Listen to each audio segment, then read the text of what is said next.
So in both the in-person and the online classrooms, both those teachers really maintained a super positive, enthusiastic tone, which I think really engages the students and encourages positive interactions between the students and the teacher.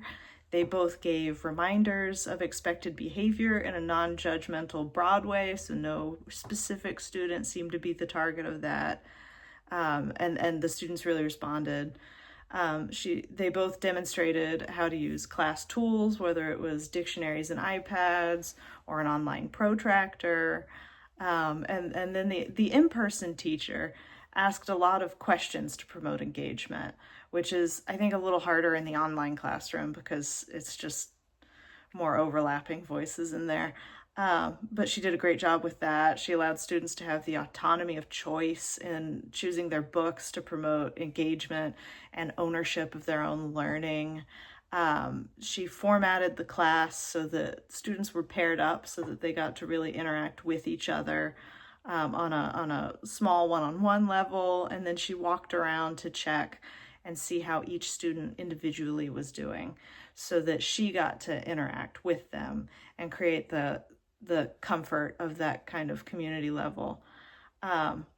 In the online lesson, that teacher really praised students who engaged positively and exhibited the expected social norms that she'd outlined, like raising their hands. She crossed between subjects, which I thought was neat in a math class, by drawing a connection between the word obtuse in a math vocabulary context and in a literary vocabulary context. And she did it in a fun way, as a way of understanding a joke, which I think is always a great way to encourage cross-subject engagement.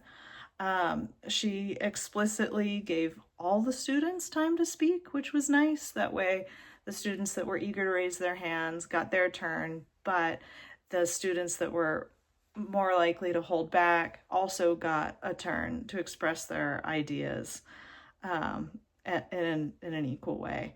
And then she engaged the students in physical movement, which I thought was pretty neat, and brought the class back to focus.